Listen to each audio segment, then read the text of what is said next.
여기 한인타운 오래 계신 분들은 아시겠지만 이 위스파 사건은 2021년 5월에 자신이 여성이라고 밝힌 생물학적인 남성, 그러니까 성전환 수술하지 않은 남자의 모습이지만 나는 여자다라고 주장하는 데런 머라저라는 52세라는 이분이 여탕에 들어가서 알몸으로 있는 것을 여탕에 있던 5명이 신고를 해서 이제 경찰이 출동하고 이제 갔던 그런 사건입니다. 위스파에서는 뭐라고 얘기했냐면 그 Civil Rights Act of 2005라고 하는 공정고용주택법에 의하면 성별 정체성 보호 규정을 통해 트랜스젠더를 포함한 모든 성별 정체성의 공공시설 이용을 보장하고 있기 때문에 위스파에서 이 사람을 막을 수가 없다. 직원은 이렇게 얘기를 했습니다. 그리고 나서 이 경찰이 한번 출동해서 잡아간 것 때문에 위스파 앞에서 6월 달에 계속 데모하고 그런 시간들이 있었는데요. 올해 2025년 5월 30일에 드디어 이것에 대한 판결이 났습니다. 검찰은 이제 여기에 성적으로 문제가 있다라고 기소를 했는데요. 2025년 5월 30일 LA 카운티 수피리어 법원에서 열린 최종 판결에서 배심원단은 검찰이 제시한 성적 의도에 대한 증거가 부족하다고 판단, 판결 작업 시작 후 1시간 30분 만에 무죄 판결을 내렸습니다. 결국에는 이제 우리가 내 스스로 뭐 남자다, 여자다라고 생각하면 어디든지 갈 수 있는 게 이제 판결로 그렇게 된 것이죠. 우리가 살고 있는 이 캘리포니아는요, 젠더 레코니션 액트라는 성별 인정법에 따라 2018년에 시행되었는데요, 의학적 증명 없이 DMV에 가서 자기가 여자다라고 하면 남자도 아이디 카드에 여성으로 등재할 수 있는 법이 통과가 되었습니다. 그러니까 이게 우리가 공식적으로 사용하는 아이디 카드잖아요. 근데 제가 가서 DMV에 가서 저는 여자입니다라고 등록하면 여자로 아이디가 나온다는 거예요. 근데 이 공식적인 아이디를 들고 어디로 가면 다 또 공식적으로 들어갈 수 있게 된 게 지금 우리가 살고 있는 이 가주, 캘리포니아입니다. 참 놀랍지 않습니까? 이런 세상에서 어떻게 부모로서 자녀에게 이 부분에 관심 갖지 않고 키울 수 있다고 생각하는지가 더 놀라운 것이죠. 그리고 이제 제가 그때 이제 갑자기 담임 목회를 하면서 이제 그때 막 자료 조사를 하다가 했었던 것을 멈추고 이제 4년이 지나서 이제 조금 저희 교회가 이제 시스템대로 조금 돌아가는구나 생각해서 한 2달 전쯤부터 이제 이것을 다시 하려고 자료를 수집하고 모으기 시작했어요. 근데 참 감사하게도 제가 4년 동안 목회에 몰두한 그 시간에 이제 미국의 교육은 퍼블릭 이 에듀케이션은 이 서든 베프티스트라고 하는 남침내 교회에서 사실 이 근간을 세웠는데, 역시 이것에 대해서도 남침내 교회에서 이 성 정체성에 대한 스테이트먼트를 먼저 이제 발표를 했고, 그리고 수많은 커리큘럼과 그리고 어떤 식으로 성 정체성을 교육해야 될지에 대한 많은 시도와 도전들이 미국과 한국에 많이 있다는 것을 발견하게 되었습니다. 그 중에서 제가 또 막 자료를 수집하면서 막 모으면서 한국에 있는 이제 이 교육을 하는 김지연이라는 약사가 굉장히 유명하신 분인데, 저는 사실 이분이 하는 성교육에 대해서 전적으로 동의하진 않아요. 하지만 제가 이분이 교육할 때 마음에 드는 것 하나가 있는데, 그 내용은 부모가 직접 성교육을 해야 한다라는 이 부분은 제가 굉장히 동의하는 것 중에 하나입니다. 그러면서 그 중심으로 내용을 살펴보면 이분에게 수많은 부모님들이 상담을 온다는 거예요. 왜 상담을 오냐? 자녀들이 지금 중학교 아니면 초등학교 고학년부터 중학교 고등학교에 가서 수많은 문제들이 생기고 있다는 겁니다. 여러분 잘 아시겠지만 아이들이 이제 다 핸드폰을 갖고 있기 때문에 아이들이 몰래 장난이랑 재미삼아 다른 사람의 신체 부위를 촬영해서 자기들이 알고 있는 채팅방에 올리는 경우가 있어요. 이건 막 성적인 그게 아니어도 그렇게 올리는 경우가 있는데요, 그 채팅방에 초대되었기만 해도 문제 삼을 수 있는 게 요즘 법입니다. 그러니까 이 부모님이 이 약사한테 와서 이제 성교육을 하고 다니니까 상담을 하는데 너무 힘들다는 거예요. 우리 아이가 그럴 줄 몰랐는데 우리 아이가 지금 그 채팅방에 있어서 지금 경찰에 들락날락하는 그 모습을 보면서 우리 아이의 컴퓨터에 야한 동영상이 있는 것을 보면서 너무 충격적이고 힘들고 어렵다는 거예요. 근데 이분이 이런 얘기를 합니다. 여러분들도 이제 컴퓨터에서 이제 이렇게 웹사이트 웹서핑을 하다 보면 잘못 눌렀는데 이상한 도박 사이트나 이상한 이 야한 사이트로 가게 돼 있는 것을 많이 보셨을 겁니다. 이분이 그렇게 얘기를 해요. 아니 어머님 아버님, 지금 세상은 클릭만 잘못해도 그대로 넘어가서 죄가 우리를 삼키려고 수많은 공격을 하고 있는데 혹시 자녀에게 그렇게 하면 죄라는 걸 한 번이라도 이야기해 본 적이 있었습니까? 질문하는 거예요. 15년, 뭐 중2, 중3, 10년, 15년을 자녀를 키웠으면서도 한 번이라도 죄가 무엇인지에 대해서 앉혀놓고 이야기한 적이 있냐는 거예요. 그러면서 왜 억울하다라고 표현하냐라고 물어봅니다. 저는 그분이 한 그 말 중에 제 머릿속에서 사라지지 않는 말이 있었는데 자막으로 준비했습니다. 이런 내용이었어요. 80억 인구 중에 나를 엄마 아빠, 그러니까 양육자로 세운 이유가 무엇일까? 세상에는 수많은 다른 부모들이 있잖아요. 근데 이 아이의 부모가 나로 부르신 이유가 뭘까? 저는 오늘 이 말씀을 준비하면서 느헤미야 말씀을 전하면서 이 말씀을 저에게 또 따로 적용해 봤습니다. 이렇게 생각했어요. 80억 인구 중에 나를 올림픽 장로교회 담임 목사로 세우신 이유가 뭘까? 여러분 뭐라고 생각하십니까? 우리 교회가 잘 되고 사람들 막 칭찬하고 위로하고 격려하는 것, 그것이 과연 담임 목회의 끝일까? 사실은 제가 돌아보면서 다시 한번 정리해 보지만 목회자가 해야 할 일은 죄는 죄라고, 가면 안 된다고. 제가 10년을 여러분들과 함께 있었으면서 마치 그 아이가, 어머니가 아니 이 아이에게 한 번도 얘기 안 해줬는데 왜 그렇게 얘기 안 해주고 후회하는 것처럼 제가 설교를 전달하면서 하나님의 말씀은 이런 겁니다, 죄짓지 마십시오라고 이야기를 못하는 거라면 과연 나는 하나님이 여기 불러주신 이유가 있는가? 여러분 베드로전서 5장 8절 9절 우리 함께 읽어보도록 하겠습니다. 근신하라 깨어라 너희 대적 마귀가 삼킬 자를 찾나니 너희는 믿음을 굳건하게 하여 그를 대적하라. 이는 세상에 있는 너희 형제들도 동일한 고난을 당하는 줄을 알미라. 요즘의 죄는 무엇이 죄냐면 너 자신을 사랑하라는 게 가장 강력한 죄입니다. 교회에 다니고 직분자이고 심지어는 목회자라고 할지라도 자기를 사랑하기 때문에 짓는 죄들이 너무나도 강력하다는 거예요. 그러니까 누군가를 미워한다는 것의 반증은요, 나를 너무나도 사랑하기 때문에 남을 용납할 수 없는 거예요. 그런데 그게 어디서부터 비롯되냐면 바로 이러한 세상의 공격으로부터 시작된다는 거예요. 그러나 성경의 핵심은 무엇입니까? 이 율법학자들이 예수님을 넘어뜨리려고 구약의 가장 첫째 되는 계명이 무엇입니까? 라는 질문을 했습니다. 그때 예수님이 이렇게 얘기하셨죠. 하나님을 사랑하고 이웃을 사랑해라. 그렇게 되면, 그렇죠? 그런데 오늘날 교회에서 여러분들이 위로받고 교회에서 받아가는 내용은 뭐냐면 나를 사랑하는 것을 받아가요. 너무 이상하지 않습니까? 하나님을 사랑하면 하나님이 나를 책임져 주시는 게 신앙의 원리인데 오늘날 우리는 나 더 사랑받을 수 없나 라고 생각하는 그런 신앙생활을 하고 있다는 거예요. 여러분 설교를 하는, 이게 말씀을 대하는 것에는 크게 두 가지 방식이 있습니다. 말씀을 대하는 것에 오늘날의 사람들이 제일 좋아하는 방식은 뭐냐? 굉장히 이성주의적 관점인데요. 이것은 뭐냐면 이 같은 본문을 보고 늘 새로운 것을 찾는 관점이에요. 아, 이 말씀에 이런 새로운 의미가 있었구나. 아, 이 말씀을 어떻게 우리 목사님은 저렇게 판단을 하고 설교할 수 있었을까? 이게 첫 번째 관점입니다. 이게 오늘날의 대부분의 사람들이 가지고 있는 이성주의적 관점이에요. 그런데 또 다른 하나는 보수주의적인 관점입니다. 이 보수적인 관점은 뭐냐면 말씀을 맨날 똑같이 반복하는 거예요. 여러분 오늘 본문을 읽으시면 뭘 느끼셨습니까? 오늘 본문 읽으면 너무 뻔한 얘기예요. 주일 제대로 지켜라. 안식일 잘 지켜라.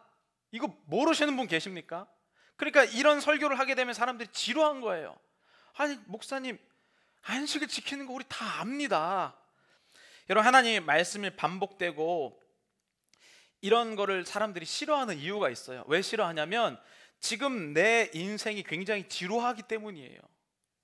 반복되는 인생 속에서 그래도 성경 말씀이라도 약간 영화처럼 결론까지 쫙 났으면 좋겠고 오늘 내가 기도했으면 저녁 때쯤은 응답 받았으면 좋겠고, 그러니까 사람들은 마치 이게 하나님의 말씀을 듣고 예배를 드리는 이 모든 행동이 그게 다 자기를 사랑하는 행동이라는 것을 모르고 있다는 거예요.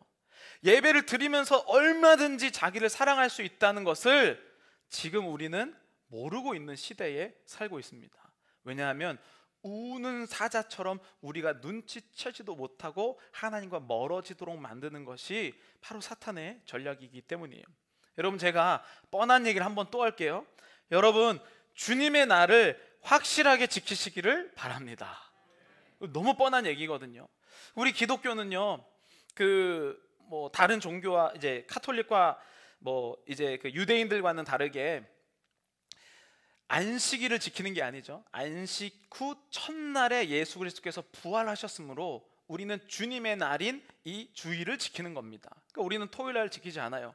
그러니까 우리는 안식 후 첫날인 롤즈 데이, 이 주님의 날에 주님이 주인 되심을 선포하는 겁니다.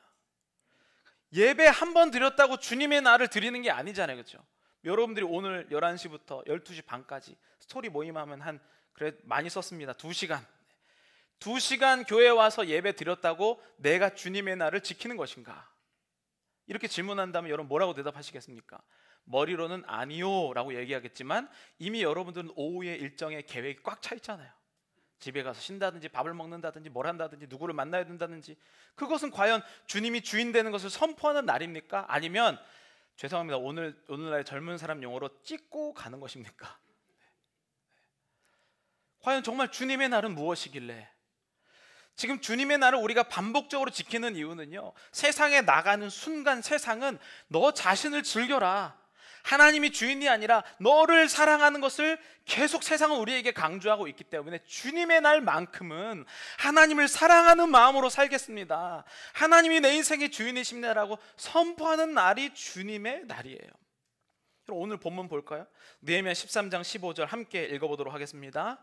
그때에 내가 본즉 유다에서 어떤 사람이 안식일에 술틀을 밟고 곡식단을 나귀에 실어 운반하며 포도주와 포도와 무화과와 여러 가지 짐을 지고 안식일에 예루살렘에 들어와서 음식물을 팔기로 그날에 내가 경계하였고, 마지막에 보면 내가는 느헤미야가 경계하였고라는 단어를 사용해요. 경계는 사역동사, 그러니까 시키다라고 하는 그런 사역동사를 사용하면서 히필이라는 단어를 사용하는데, 쉽게 얘기하면 내가 그들에게 책임을 묻게 하겠다라는 뜻이에요.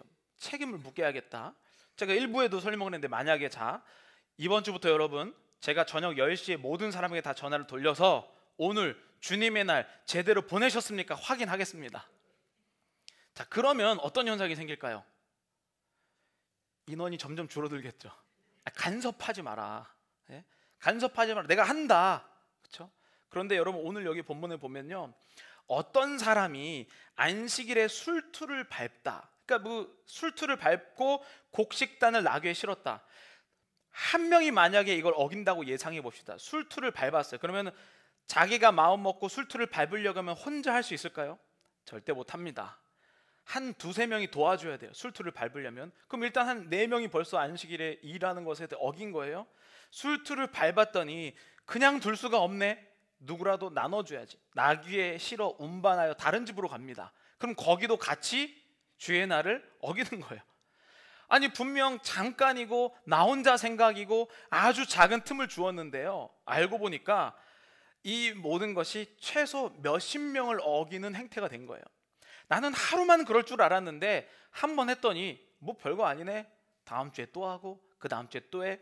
결국에는 하나님을 사랑하는 날이 아니라 나를 사랑하는 날로 바뀌기 시작한 거예요. 한번 생각해 보세요.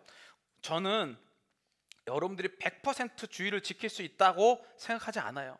사람이 살다 보면 아프기도 하고 또 직장에 일이 생겨서 그럴 수도 있습니다. 그런데 여기에서 자기를 사랑하는 사람과 하나님을 사랑하는 사람의 마음의 태도가 달라요. 만약에 우리가 주의 날을 철저하게 지키십시오라고 그 마음을 품고 사는 사람은요, 주일에 한 번 빠지지만 너무 괴로워요. 나 다음 주에 절대 예배 빠지면 안 되겠다. 하나님의 주인임을 선포해 이렇게 생각하거든요. 근데 자기를 사랑하는 사람의 마음이 노출되면 이렇게 얘기해요. 사람이 살지도 못하냐? 이렇게 바뀌어요. 그러니까 처음에는 하나님께 죄송한 마음을 갖고 있는데 자기를 사랑하는 마음을 갖으면 하나님이 이것도 이해 못하시는 쪼잔한 하나님이라고 얘기하기 시작한다는 거예요. 같은 행동인데 누구를 사랑하느냐에 따라서 결론이 바뀝니다.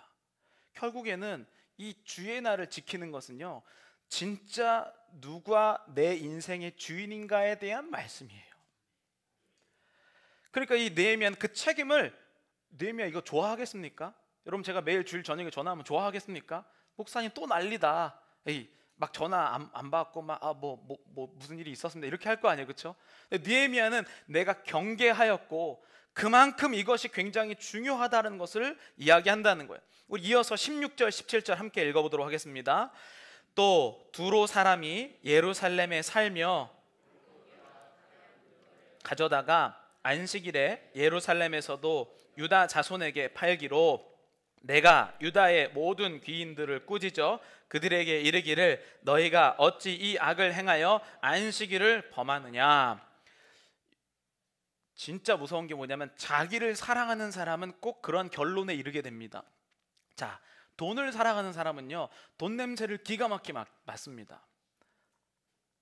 우리가 돈 냄새를 잘 못 맡아서 가난한 거겠죠. 그러니까 돈을 벌 수 있는 사람은 돈 냄새를 기가 막히게. 이 유대인들이 처음에는 철저하게 안식일을 지킬 때, 그때는 이방인들이 여기서 장사를 하서 와도 팔리지가 않았어요. 그런데 슬금슬금 그 주변에 사 먹기 시작하고 일하기 시작하고 하니까 기가 막히게 이방인 두로 사람이 예루살렘에서 와서 살면서 물고기를 납품하기 시작해요. 처음에는 안 팔렸는데 이제 종류별로 팍 팔리기 시작하고 이제는 각양 물건, 구해지는 게 많아지는 거예요. 한 사람이 어기니까 이 사람도 어기고 저 사람도 어기고 이러면서 아예 한 번, 1년에 한 번은 괜찮잖아요 하는 그 마음이 결국에는 둥지를 틀고 그 마음 안에 살도록 하는 상황이 되었습니다. 원래 주일에는 장사가 안 되는 지역인데 되기 시작하면요, 아시잖아요 여러분, 기가 막히게 장사꾼들이 딱 옵니다. 그게 예루살렘의 상황이에요. 우리는 사실 유대인들을 굉장히 비웃거나 욕할 때가 있어요. 그거 굉장히 유명하잖아요. 유대인들이 엘리베이터 이제 누르면 일하는 겁니다, 안식일에. 그래서 이 유대인들이 이 누르는 것 때문에 처음에는요 다 계단을 오르락내리락 하다가 조금 꾀가 생겨서 옛날 한국의 백화점처럼 엘리베이터 맨을 고용을 해요. 그래서 자기는 못하니까 그 사람을 엘리베이터 하루 종일 있게 한 다음에 몇 번 눌러달라고, 몇 층 눌러달라고. 굉장히 우습죠. 근데 이제는 프로그램이 발전하면서 컴퓨터 프로그램으로 그냥 엘리베이터가 하루 종일 층마다 멈추도록 이제 세팅을 한 거예요. 되게 웃기지 않습니까? 아니, 안식일을 그냥 걸어다니려면 걸어다니고 하지 뭐 우습게 무슨 엘리베이터 그거 조금 차려고 그 층별로 그 컴퓨터 프로그램을 해? 굉장히 웃기잖아요. 그런데 여러분, 그 사람들이 그렇게 엘리베이터를 탔어도 안식일에 엘리베이터 타면서 하나님께 죄송한 마음 갖고 있어요. 그냥 막무가내로 하나님 나도 이럴 수는 있잖아요 라고 이야기하는 사람보다 최소한 꾀를 써도 하나님의 말씀을 지키려고 노력하는 사람은요, 어느 순간에 반드시 돌아오게 됩니다. 유대인들, 제가 이제 유대인 교육을 하면서 느꼈던 게 뭐냐면 그 사람들이 이제 금요일 저녁부터 토요일 다시 해가 질 때까지가 안식일이라고 하는 하루예요. 그 성경의 창세기에 저녁이 되면 아침이 되기 때문에 저녁이 아침이에요.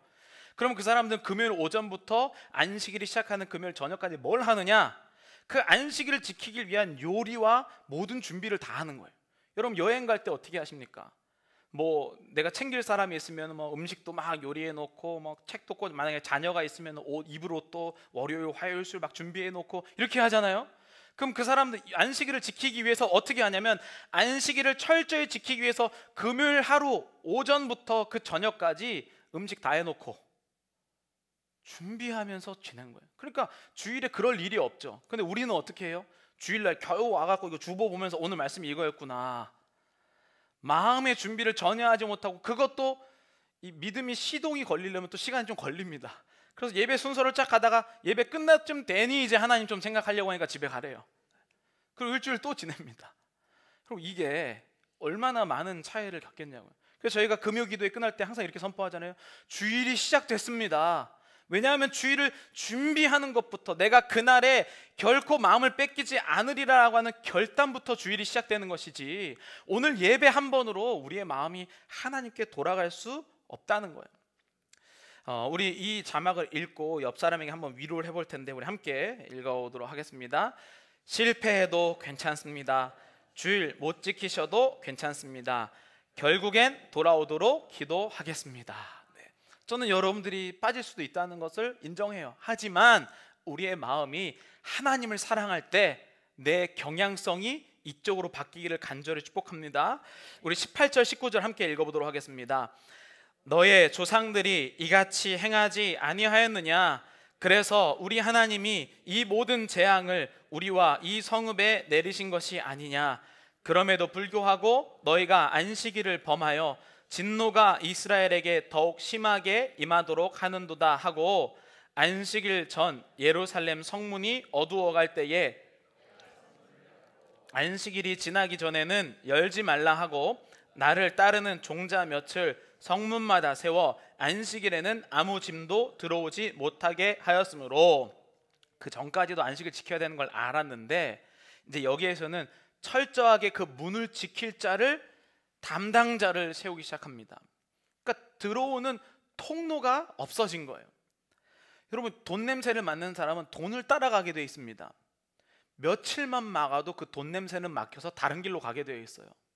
우리는 사실은 이런 여러 가지 핑계를 대요. 뭐 친구 때문에 어렵고, 뭐 직장의 일 때문에 어렵고, 뭐 때문에 어렵고, 자녀 때문에 어렵고, 하나님을 섬길 수 없는 여러 가지 이유를 대잖아요. 근데 여러분, 한번 내 인생의 주인님을 확실하게 한번 선포해 보세요. 그 사람이 내 곁에 남아 있나?